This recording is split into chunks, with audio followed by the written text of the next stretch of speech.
আব্দুল্লাহ ইবনে মাসউদ বলে, এই তোমরা এখানে কি করো, জামাতের সাথে কি করো? কয় ইশরাকের নামাজ পড়ি। আল্লাহর রাসূল সাল্লাল্লাহু আলাইহি ওয়াসাল্লাম সব নামাজ জামাতে পড়েন। কিছু নামাজ আল্লাহর রাসূল একা একা পড়েছেন। যেমন আল্লাহর রাসূল সাল্লাল্লাহু আলাইহি ওয়াসাল্লাম কিছু নামাজ একা একা পড়তে বলেছেন, যেমন চারটের নামাজ জামাত নাই, ইশরাকের নামাজ জামাত নাই। আল্লাহর রাসূল ইশরাকের নামাজ একা একা পড়েছেন, বড় ফজিলতপূর্ণ নামাজ। কেউ যদি সূর্য ওঠার পরে 2 রাকাত ইশরাকের নামাজ পড়ে, যাদের টাকা পয়সা নাই তাদের জন্য নামাজটার ফজিলত শুনলে বেশি ভালো। যদি খালি সূর্য ওঠার পরে 2 রাকাত সালাতুল ইশরাক কেউ যদি আদায় করে, তো এই নামাজের ফজিলত এত, আল্লাহ তাআলা কবুল হজ উমরার সওয়াব দান করে। কয় রাকাত নামাজ? 2 রাকাত। ময়দানে মাহশারে যারা ইশরাকের নামাজ পড়েছে তারা দেখবে তাদের আমলনামায় হজের সওয়াব, বলবে আমি হজ করি নাই, তো তাদের বলা হবে তুমি ইশরাক করেছো, এই কারণে তোমাকে কবুল হজ উমরার সওয়াব দেওয়া হয়েছে। কিছু কিছু আমল আছে যেগুলো করলে পরে হজ উমরার সওয়াব পাওয়া যায়, যেমন মা বাবার চেহারা দেখলে কবুল হজের সওয়াব পাওয়া যায়। মা বাবা আছে কার কার? মা আছে, বাপ আছে। এই যাদের এই মোবাইল টিভি এত রাতে বাদ দিবি একেবারে, এটা দিয়ে মান। মা আছে, বাপ আছে, কেউ যদি মা বাবাকে তাকায় দেখে তো কবুল হজের সওয়াব। সাহাবী বলে আল্লাহর নবী, কেউ যদি বারবার তাকায়, আল্লাহর রাসূল বলেন যতবার তাকাবি ততবার কবুল হজের সওয়াব। সুবহানাল্লাহ, জোরে করে বলেন সুবহানাল্লাহ। গভীর রাত এখন, আল্লাহ পাকের রহমতের দুয়ারগুলো খুলে রয়েছে। এই রাত জায়গা অস্থির হয়ে গেছেন? জীবনে কয় রাত জায়গা অস্থির হলেন? আব্দুল্লাহ ইবনে আমর ইবনুল আস রাদিয়াল্লাহু আনহু সারা জিন্দেগি রাত যাচ্ছে। হযরত আমর ইবনুল আস রাদিয়াল্লাহু আনহু নবীজির আশিক সাহাবী। হযরত আমর ইবনুল আস রাদিয়াল্লাহু আনহু যুদ্ধ করতেছেন, যুদ্ধ করতে করতে জেরুজালেম দখল করবেন, জেরুজালেমের চৌরাস্তা পর্যন্ত চলে গেছেন। যা দেখে জেরুজালেমের চৌরাস্তায় খ্রিস্টানরা ঈসা নবীর মূর্তি বানায় রাখছিল, অভিনয় করে নিজের মূর্তির নাক নিজেরা ভাঙছে। উদ্দেশ্য হলো এই জায়গায় মোহাম্মদ নামের একটা মূর্তি বানায় তার নাক ভাঙানো, আর ওগর উপরে দোষ চাপামো, তোরা আমগর নবীর নাক ভাঙছস, আমরা তোগর নবীর নাক ভাঙছি। আমর ইবনুল আস রাদিয়াল্লাহু আনহু বুঝা ফেলাইছেন, ওরা তো অভিনয় করতেছে, নিজের নবীর নাক নিজে ভাঙ্গা আমগর নবীর উপরে আক্রমণ করার একটা লাইন বের করছে। তো হযরত আমর ইবনুল আস বললেন, নাক তো আর মুহাম্মদুর রাসূলুল্লাহ সাল্লাল্লাহু আলাইহি ওয়াসাল্লাম ভাঙেন নাই, নিশ্চয়ই কোন মানুষ ভেঙেছে, যে ভেঙেছে তার নাক ভাঙো। কয় না, তোমাদের কেউ যখন যেহেতু পাওয়া যায় না কে ভাঙছে, তা আমরা সোজা আমগর নবীর নাক ভাঙা, তোমাগর নবীর নাক ভাঙা। শেষ পর্যন্ত আমর ইবনুল আস আশিকে রাসূল, তিনি বলে আমি ভাঙছি। আসলে উনি ভাঙেন, আমি ভাঙছি। যদি প্রতিশোধ নিতে হয় তাহলে আমাকে জেরুজালেমের চৌরাস্তায় দাঁড় করে আমার নাক কাটতে নিয়ে যাও। খ্রিস্টানরা খুশি হয়ে গেল, মুসলিম সেনাপতির নাক কাটবো, আর যুদ্ধ করা লাগবে না, এমনি বিজয় হবে। লোকজন জড়ো হয়েছে, নাক বরাবর ছুরি আনছে কাটার জন্য। হযরত আমর ইবনুল আস কানবার লাগছে, ওরা বলে কি কান্দো কেন, নাকের জন্য এত মায়া? না জালেম, বুঝতে ভুল করেছো, নাকের জন্য কান্দি না, লজ্জায় কান্দিছি। হাসরের কঠিন ময়দানে নবীর বহু উম্মত নবীর জন্য গর্দান কাটা দিছে, তারা যখন গলা নিয়ে দাঁড়াইবে, তখন আমি নাক নিয়ে দাঁড়াইলে তো আল্লাহর রাসূলের কাছে আমি কাছে যাইতে পারবো না। এই চিন্তা কান্না লাগছে। যখন জল্লাদ আনছে নাক কাটবে, এই সময় এক পাদ্রী বলে, এই থামো, নাক কাটো না, নাক আমি কাটছি, আমার নবীর নাক আমি ভাঙছি তাদের নবীকে আক্রমণ করার জন্য। কিন্তু ওরা তাজা নাক দেয়, মূর্তির নাকটাও ভাঙতে দেয় না। ওরা সারা পৃথিবীতে আশিকে মাওলা আর কেউ হতে পারে। আমি কালেমা পড়ে নিলাম, এবার যদি নাক কাটতে হয় তাহলে আমি পাদ্রীর নাক কাটো। হাজার হাজার খ্রিস্টান একসাথে মুসলমান হয়ে গেছে। সাহাবী সাহাবী এটা কয়, সাহাবীরা হলো আশিকের রাসূল। আমরা কি পারি নাকি? 90% মুসলমানের দেশে কাদিয়ানির ইজতেমা বাস্তবায়ন হচ্ছে, কাদিয়ানিরা আগায় যেতেছে, আমরা ফিরাইতে পারছি? আমরা কোরবানি দিতে পারি না, ময়দানে মাশারে জানা নাই সরওয়ারে দু আলম নবীর শাফাত আমাদের কত পরে দূরে নসিব হবে। সাহাবী তো সাহাবী, এই আব্দুল্লাহ ইবনে আমর ইবনুল আস, আমর ইবনুল আস রাদিয়াল্লাহু আনহুর ছেলে, উনি নতুন বিয়ে করছেন।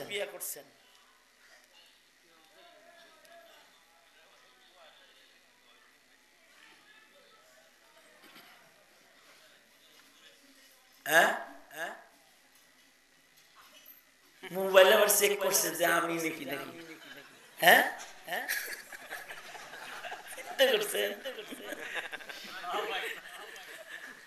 মানে মোবাইল ছেড়ে দিয়ে চেক করতেছে যে মোবাইলের হুজুর আর এই হুজুর কি এক কিনা নাকি উজিরপুরি অন্য কাউরে ধরে আনছে।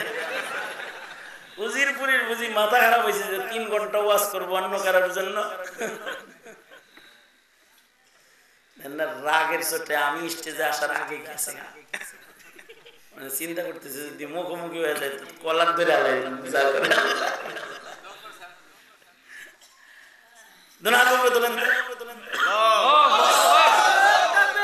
আপনারা যে অনেক লোক এখানে আছেন এটা একটু জানান দেন, জোরে বলেন সুবহানাল্লাহ, আওয়াজ করে বলেন আলহামদুলিল্লাহ, বলেন লা ইলাহা ইল্লাল্লাহ,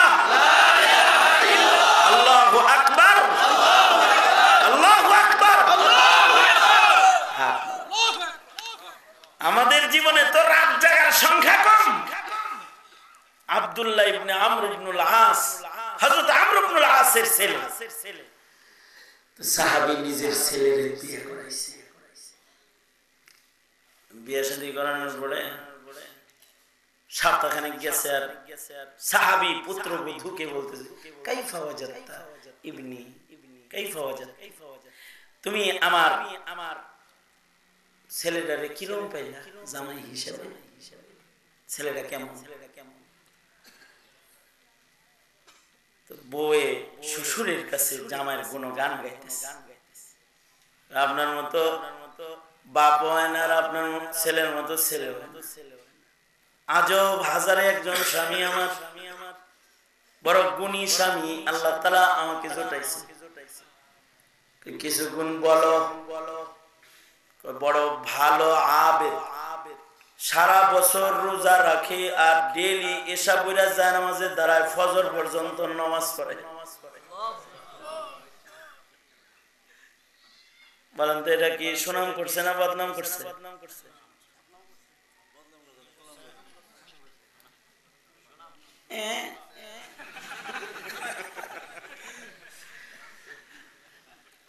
আমরা হইলে কইতাম তো বাহ চমৎকার ছেলে রে, খুব ইবাদত করে।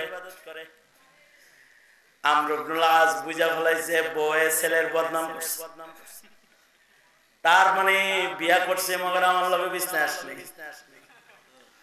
ঈশার নামাজ পড়ে জানাজাতে দাঁড়ায় ফজর পর্যন্ত নামাজে থাকে। আচ্ছা, এই জায়গাটা থেকে আরেকটা জায়গায় একটু যাই, কেন ফজর পর্যন্ত নামাজে থাকে এটা আগে বলে লই, পরে আবার এখান থেকে বলি, তাহলে আপনাদের বুঝতে সুবিধা হবে। আল্লাহর রাসূলকে এক সাহাবী ওযু করায় দিলেন। নবীজিকে কেউ যদি ওযু করায় দিত তাহলে নবী খুশি হয়ে যেত। কারণ কি? কারণ কি? ওযু করার পরে দেখা হয় আল্লাহর লগে।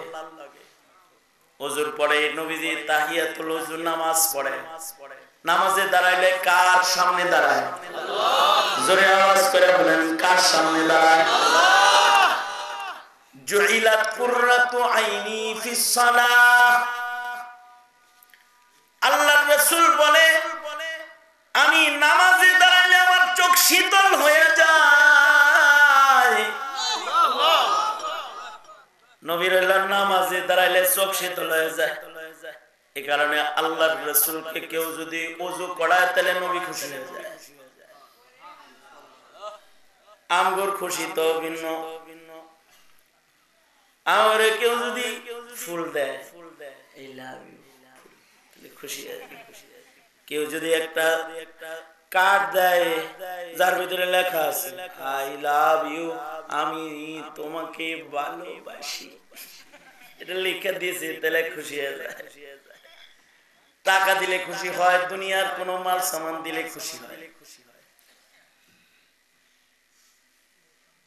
কিন্তু আল্লাহর রাসূল সাল্লাল্লাহু আলাইহি ওয়াসাল্লাম কি ওযু করাইলে খুশি? কেউ ওযু করাইলে সে, কেউ যদি নবীর ওযুর খেদমত করছে তাহলে সে নবীজির খাস দোয়া পাইতো। আল্লাহর রাসূল খুশি হয়ে তাকে দোয়া দিয়ে দিতেন। আমগর সমাজ হইলো বিড়ি খাইলো দোয়া, অনেকক্ষণ হয় টানাটানি করতে না, নেন এই যে আমি খাইছি অর্ধেক, বিড়ির পাশা দিয়ে কয় একটু খান, দুই টান দিয়ে কয় বিড়ি খায়া খুশি হয়ে গেছে। কিন্তু সাহাবী আল্লাহর রাসূলকে খুশি করাইছে ওযু কইরা, নবীজিকে সুন্দর করে ওযু করায় দিয়েছে, আল্লাহর নবী খুশি হয়ে গেছেন। আল্লাহর নবী বলে, এই সাহাবী, আমি তোর উপরে খুশি হয়ে গেছি, সুতরাং তুই আমার কাছে কিছু চা, যা চাবি তাই দিই। এই যুগের মহিলা যদি, জামাই যদি বউরে কয়, এই বউ আমি তোমার উপর খুশি হয়ে গেছি, কি চাও, যা চাও তাই দিই, যদি এই কথা বলে তাহলে কইব 10 ভরি স্বর্ণ চাই, এক কানি জমিন চাই। বউ যদি স্বামীর কাছে চাওয়ার সুযোগ পায় তাহলে দুনিয়া চায় লয়ে যাবে। আর বিবি যদি কয় আমার আব্বা তোমার উপরে খুব খুশি, কিছু চাইলে দিব কইছে, তাহলে কইব তোমার বাপের ওই যে পূর্ব পাশে যে বিল্ডিংটা ওটা আমারে দিয়ে দিতে। মাল চাইব, সামান চাইব। কিন্তু সাহাবীকে আল্লাহর রাসূল বলেন, সাহাবী আমি তোমার পরে খুশি হয়ে গেছি, আমার কাছে কিছু চাও, তুমি আমার কাছে যা চাইবা তাই পাইবা, যা চাইবা তাই দিব আমি। সাহাবী আশ্চর্য, সাহাবী কি চায় দেখেন। সাহাবী বলে, আল্লাহর রাসূল যা চাই তাই দিবেন? জি, যা চাও তাই দিব।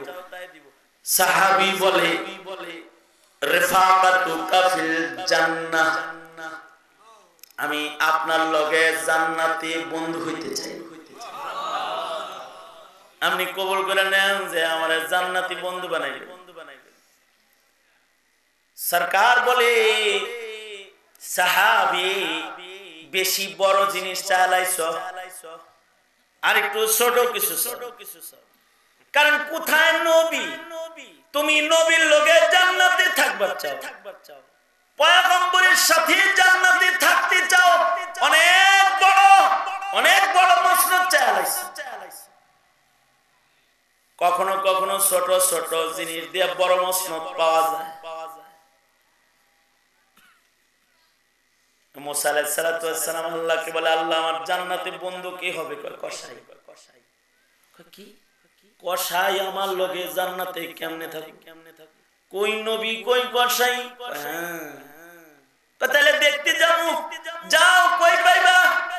অমুক বাজারে যাইবা, ওখানে দেখবা একটা লোক গোশত বিক্রি করে আর আমার নামের জিকির করে।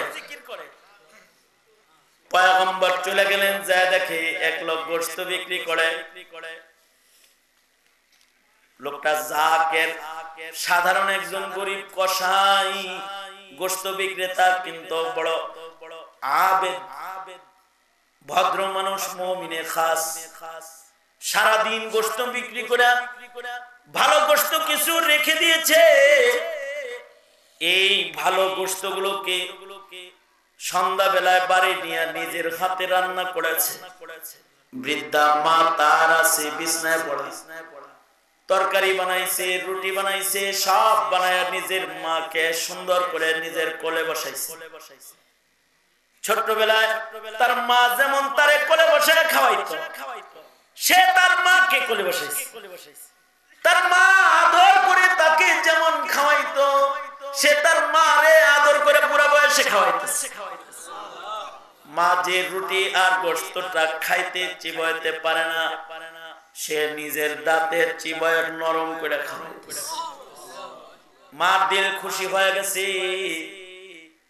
মা তার সন্তানের মুখ হাতায় দেয়, বুক হাতায় দেয়, শোয়া দিছে। আর মায় বলে, ওগো আল্লাহ, আমার এই সন্তানটার উপরে আমি খুশি। তোমার কাছে মা হিসেবে আমার একটা আরজি হলো, আমার সন্তানটাকে জমানার পয়গম্বর মুসা নবীর সাথে জান্নাত দিও। মায়ের খেদমত করে নবীর সাথে জান্নাত পাওয়া যায়। আর কারোর ভিতরে যদি নবীর মুহাব্বত পাওয়া যায়, সে নবীর সাথে জান্নাতে থাকার উপযুক্ত হয়ে যায়। এক সাহাবী আয়েশা আল্লাহর রাসূলকে বলে, ওগো আল্লাহর নবী, মাতা সাআহ, কিয়ামত কবে হইব?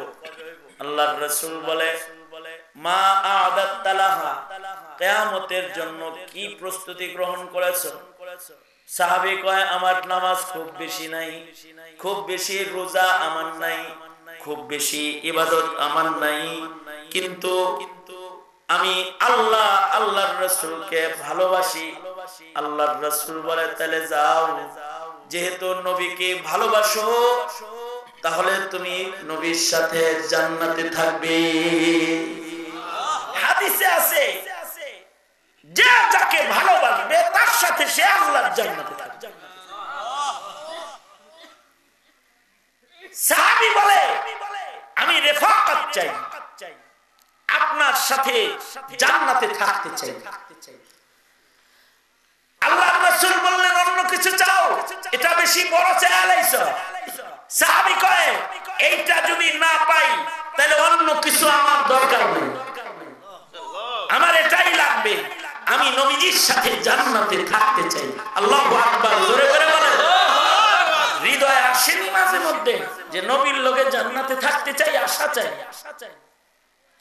সাহাবী বলে, ও আল্লাহর নবী, আপনার সাথে জান্নাতে থাকতে চাই, এইটা যদি না পাই আর কিছু দরকার নেই।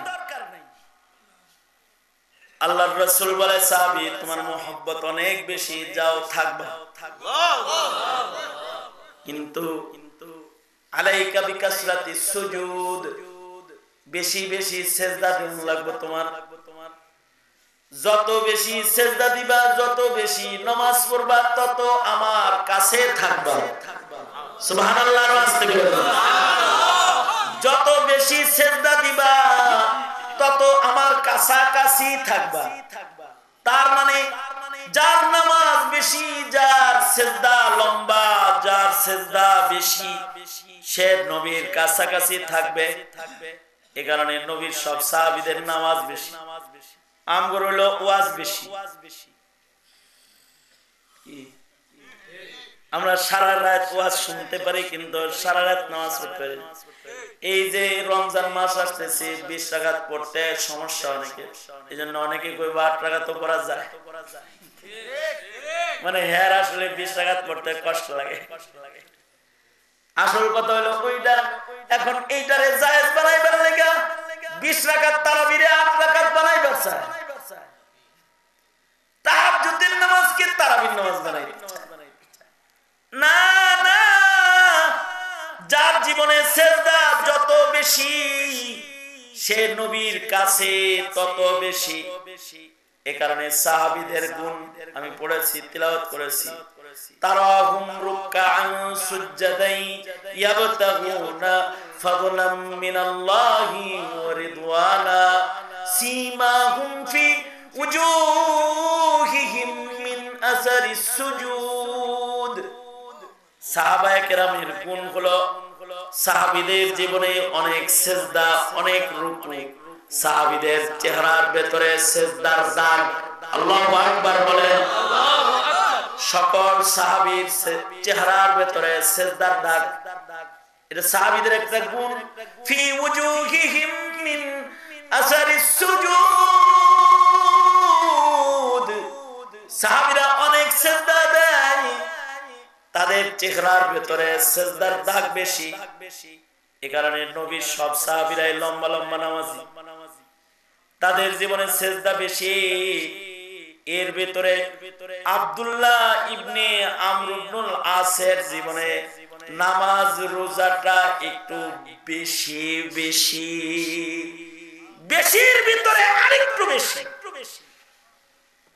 এখন বেশি পড়ে যেহেতু এসা পড়া দাঁড়ায় ফজর পর্যন্ত।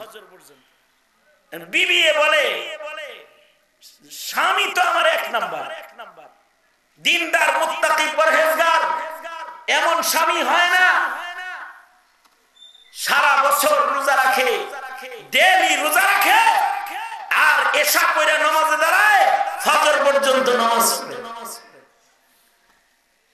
নামাজ পড়ার একটা কারণও আছে, কারণ হলো সাহাবী আসলে আল্লাহ আল্লাহর রাসূলের কাছে হইতে চায়। আল্লাহু আকবার, জোরে করে বলো। আল্লাহ আল্লাহর নবীর কাছে হইতে চায়, এজন্য নামাজ পড়ে। আর আমাদের জীবনে নামাজ কম। আমাদের দেশের মুসলমান কপাল পোড়া কেউ কেউ আছে পুরা সপ্তাহে মাত্র 4 সিজদা দেয়, তার মানে শুধু জুমার নামাজ পড়ে। আর কিছু আছে বছরে 4 সিজদা দেয়, খালি ঈদের নামাজ পড়ে। আছে না? আছে না? আমি কথা বলতে চাই না আজকে যে কারা কারা জুমার নামাজ নিয়মিত পড়েন, এটা জিগায় শরম দিবার চাই না। যদি একজনও এরকম পাওয়া যায় যে জুমার নামাজ নিয়মিত পড়ার অভ্যাস নেই, তাহলে তো তার জন্য ওয়াঈদ।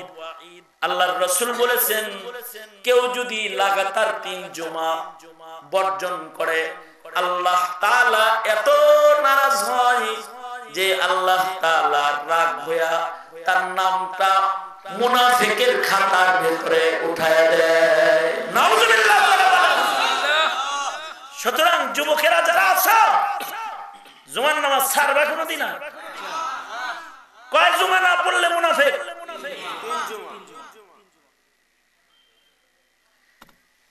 না যাই না যারা পড়ো নাই, আজকে মনে মনে মারছে আল্লাহর কাছে। আর আজকে শুনলা মরণ পর্যন্ত কোনদিন আর জুমার নামাজ বর্জন হবে না ইনশাআল্লাহ। চিল্লায় বলো, খালি ইনশাআল্লাহ বলে না, হাত তোলো ইনশাআল্লাহ, দুই হাত তোলো ইনশাআল্লাহ। ইয়া আল্লাহ, ওয়াদা করিতেছি ইচ্ছাকৃত জুমার নামাজ কখনোই আর জামাত ছেড়ে দিব না, জামাত ছাড়া পড়বো না ইনশাআল্লাহ। অর্থাৎ জোহর পড়বো না। অনেকে জুমা না পড়ে কি পড়ে?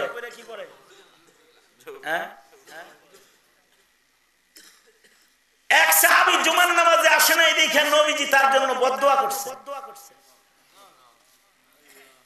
এক সাহাবী ছিল, সাহাবীদেরকে দিয়ে মাঝে মধ্যে আল্লাহ তাআলা অপরাধ করাইছেন।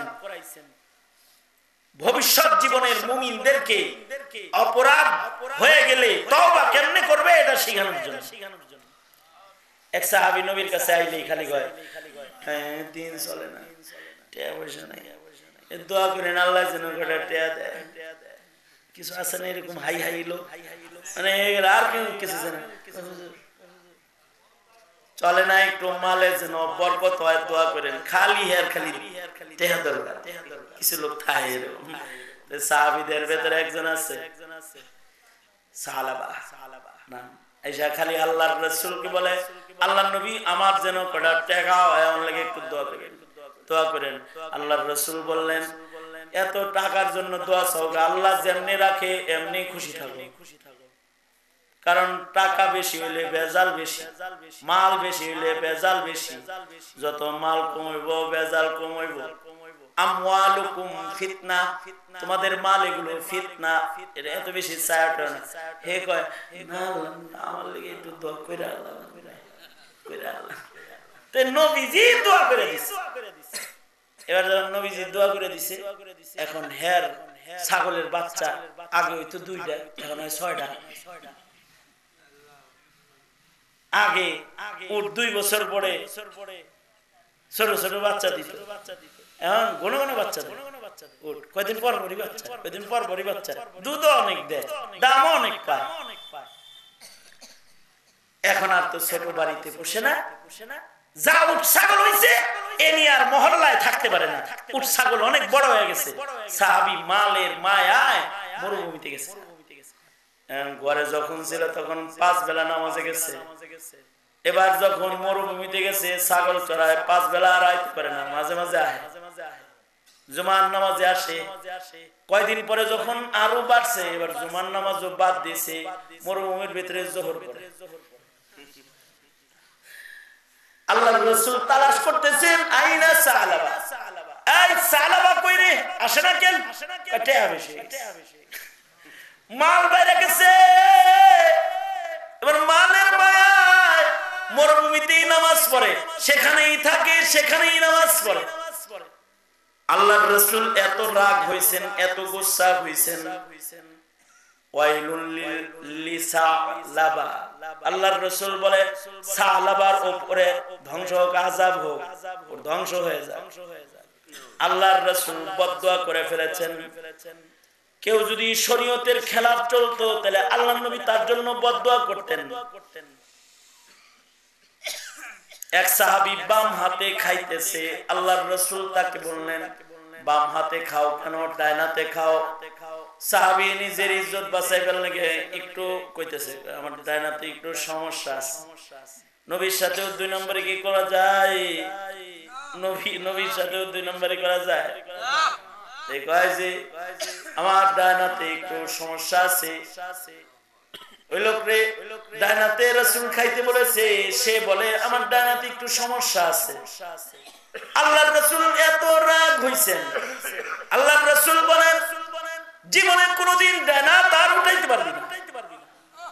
হাদিস যিনি রিওয়ায়াত করেছেন তিনি বলেন নবী যখন এই বদদুয়া করে ফেলেছে মরণ পর্যন্ত জীবনে কোনোদিন ডান হাত আর উপরে উঠাইতে পারবে না।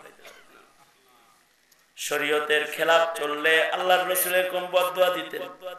মনে মনে ভাবতে পারেন বদদুয়া দেয় কা? আল্লাহ তো বদদুয়া দিয়ে দেয় বেজাল করলে। আল্লাহ বদদুয়া করলে বেজাল করলে আল্লাহ তাআলা নিজেও বদদুয়া দিয়ে দেয়। তাব্বাত ইয়াদা আবি লাহাবি ওয়া তাব। আল্লাহর রাসূল সাল্লাল্লাহু আলাইহি সাল্লাম যেমন বদদুয়া দিছে, আল্লাহও আল্লাহর রাসূলের যারা কষ্ট দিছে তা করে বদদুয়া দিছে। আবু লাহাব আর আবু লাহাবের বিবিরে আল্লাহ তাআলা নিজে বদদুয়া দিছে। এই কারণে ফিলিস্তিনের মজলুম মুসলমানদেরকে যারা কষ্ট দেয় ওদের জন্য উম্মতের দায়িত্ব বদদুয়া করা। যাইতে পারতেছি না তো বদদুয়া করা দরকার। সাহাবী নামাজে আসে না, জুমার নামাজেও আসে না, নবী বদদুয়া দিয়ে দিছে, এত রাগ হয়ে গেছে। সুতরাং তোমরা জুমার নামাজ ছাড়বা না, আইবা দোয়া লইবা, ইমাম সাহেবের দোয়া লইবা, 5 বেলা নামাজ পড়বা, সিজদা যত বেশি নবীর কাছাকাছি থাকবা তত বেশি। কয় হুজুর সব ওয়াজ ভালো লাগে, এই নামাজটা যে গারে চাপায় দেন না তখন একটু মুশকিল লাগে মনে মনে। নামাজ পড়তে হবে। যত সেজদা বেশি হবে তত নবীর কাছাকাছি থাকা যাবে। এ কারণে সাহাবীরা খুব নামাজ পড়ে। আব্দুল্লাহ ইবনে আমর ইবনে আস পুত্রবধূর বিচার শোনার পরে চলে গেলেন আল্লাহর রাসূলের কাছে, যায় বলে, ওগো আল্লাহর নবী, আমার ছেলে তো বিবির হক আদায় করে না, খালি নামাজ পড়ে। বিয়া করাইছে কিন্তু বউয়ের হক আদায় করে না। আশ্চর্য ব্যবধান আমাদের আর সাহাবীর ভিতরে। আমাদেরকে নামাজ পড়ানোর জন্য তাশকিল করা লাগে, আমাদেরকে নামাজ পড়ানোর জন্য গাশ করা লাগে, আমাদেরকে নামাজি বানানোর জন্য সিল্লার জামাত বাইর করা লাগে। কিন্তু সাহাবী তার নামাজ কমানোর জন্য নবীজি গাশ করতে গেছে। নবীজি আব্দুল্লাহ ইবনে আমর ইবনে আসের বাড়িতে যায় বলে, আব্দুল্লাহ, তুমি সারা রাত নামাজ পড়ো কেন? কয় খতম করি, খতম করি। কয় দিনে খতম করো? কয় ডেলি ডেলি খতম করার চেষ্টা করি।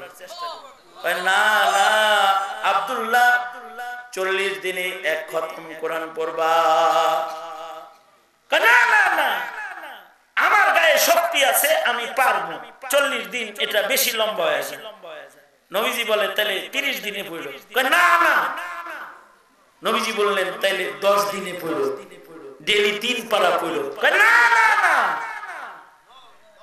নবীজি শেষ বেলায় বললেন, ঠিক আছে, তাহলে 3 দিনে এক খতম পড়ো। আল্লাহু আকবার, জোরে করে বলো। মানে 3 দিনে এক খতম কোরআন পড়তে চায় নওয়াজ। এটা হলো সাহাবী। আর আমাদের হলো 30 দিনে কোরআন শরীফের সাথে দেখা হয় না, সারা বছরে আল্লাহর কোরআনের উপরে চক্ষু যায় না, ফেসবুকে চোখ যায়, টেলিভিশনে চোখ ঘুরে, কোরআনের পাতায় চোখ পড়ে না।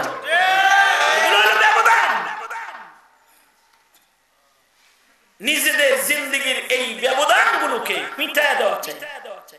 সাহাবীদের সাথে নিজেদের জিন্দেগীর রং মিলানো চাই। কুফরের বেলায় শক্ত হইতে হবে। আব্দুল্লাহ ইবনে মাসউদ বলে, এই ইশরাকের নামাজ জামাতে পড়ছ করে? রাসূলরে দেখছি এটা একা একা পড়ছে, তোরা জামাতে পড়ছ কেন? কয় ফজিলতের লিখে পড়ি। এই দেখ, নবীর যুগে যে জামা পড়তাম এখনো সেই জামা গায়ে দিই, লাম তুখলা। নবীর যুগে যে বর্তনে খানা খেয়েছি এখনো সেই বর্তনে খাই, লাম তুকসা। আমি বাঁচা থাকতে, জিন্দা থাকতে নবীর সুন্নতের তরিকাকে নষ্ট করবি তো? এই যে পাথর দেখছস, এই পাথর মাইরা মদিনার বাইরে পাঠায় দেবে। কুফরের বেলায় সব। আর আমরা হলো কাদিয়ানীদের বেলায় নরম, নাস্তিকদের বেলায় নরম, আর মামুনুল হকের বেলায় গরম, আলেমের বেলায় গরম, নামাজির বেলায় গরম, ধর্মের বেলায় গরম। কেন ধর্মের বেলায় এত গরম কেন? ধর্মের বেলায় তুমি থাকবে বড় মজবুত, বাতিলের সাথে মুহাব্বত আর আলেমের সাথে আদাব। কপাল এভাবেই পুড়ে। এমন যাদের কপাল পুড়ে তাদের কালেমাও নসিব হয় না মরার সময়। সঙ্গত কারণে সাহাবায়ে কেরামের সিফাত দিয়ে নিজেকে গুণী বানানো চাই। ইনশাআল্লাহ বলেন, আওয়াজ করে বলেন ইনশাআল্লাহ। আল্লাহ কবুল করেন, আমিন বলেন। আল্লাহুম্মা আনতাস সালাম ওয়া মিনকাস সালাম, ইলাইকা ইয়ারজিউস সালাম, তাবারাকতা রব্বানা ওয়া তাআলাইতা ইয়া জাল জালালি ওয়াল ইকরাম। রব্বুল আলামিন, গভীর রাত তোমার বান্দাদের সামনে সাহাবীদের কিছু খাসলাত বলেছি। নবী প্রেমের খাসলাত, নামাজ পড়ার খাসলাত, রাত জেগে ইবাদত করার খাসলাত। ওগো আল্লাহ, দুটো হাত বাড়ায় ধরেছি, মেহেরবানি করে আমাদেরকে সাহাবায়ে কেরামের গুণগুলো আমাদেরকে গ্রহণ করার তৌফিক দান করো। দ্বীনের বেলায় মজবুতি দাও, কুফর শিরিক বিদআতের বেলায় মজবুতি দাও। ইয়া আল্লাহ, দ্বীনের উপরে ইস্তেকামতের সাথে চালাও। হার কিসমের অন্যায় থেকে তোমার রহমের খাতে আমাদের বাঁচাও। তোমার নবী প্রেম দিয়া আমাদের দিল মালামাল বানায় দাও। ওগো আল্লাহ, সাহাবায়ে কেরামের ভেতরে যে সকল গুণগুলা ছিল ওই গুণগুলা আমাদের পছন্দের গুণ বানায় দাও। নাস্তিক মুরতাদ বেঈমান যারা, তাদের চক্রান্তের হাত থেকে বাংলার মুসলমানদেরকে বাঁচাও। এই মাদ্রাসা কবুল মঞ্জুর করে নাও। মাদ্রাসার যে তালবে ইলম গুলাকে পাগড়ি দেওয়া হয়েছে ওদের আলেমে রব্বানি হাক্কানি বানায় দাও। দিন দিন এই মাদ্রাসার উন্নতি তুমি দান করো আল্লাহ। যত কল্যাণ যত মঙ্গল সব দাও। যাদের পিতামাতা আছে খেদমত করার তৌফিক দাও। পিতামাতাকে ইয়া আল্লাহ খেদমত করার জন্য হিম্মত দাও। যাদের মা বাপ নাই তাদের মা বাবার কবর জান্নাতের বাগান বানায় দাও। আমাদের সন্তান পরিবার পরিজন আলো ইয়াল সকলকে দিন বুঝার তৌফিক দাও, দিন মানার তৌফিক দাও। সারা দুনিয়ার মুসলমানদের নাজাত দাও। ফিলিস্তিনের মুসলিম মুসলমানদের জন্য মদদ পাঠায় দাও। বাংলার জমিনের শান্তি দাও। ইয়া আল্লাহ সুন্নতের পাবন জিন্দেগি তুমি আমাদেরকে দান করো। লজ্জতে ইবাদত দাও। গুনার ঘৃণা দিলের ভিতরে বসায় দাও। সুবহান রাব্বিকা রব্বিল ইজ্জাতি আম্মা ইয়াসিফুনা ওয়া সালামুন আলাল মুরসালিন ওয়ালহামদুলিল্লাহি রাব্বিল আলামিন। আমিন আমিন বিরহমাতিকা ইয়া আরহামার রাহিমিন। আসসালামু আলাইকুম ওয়া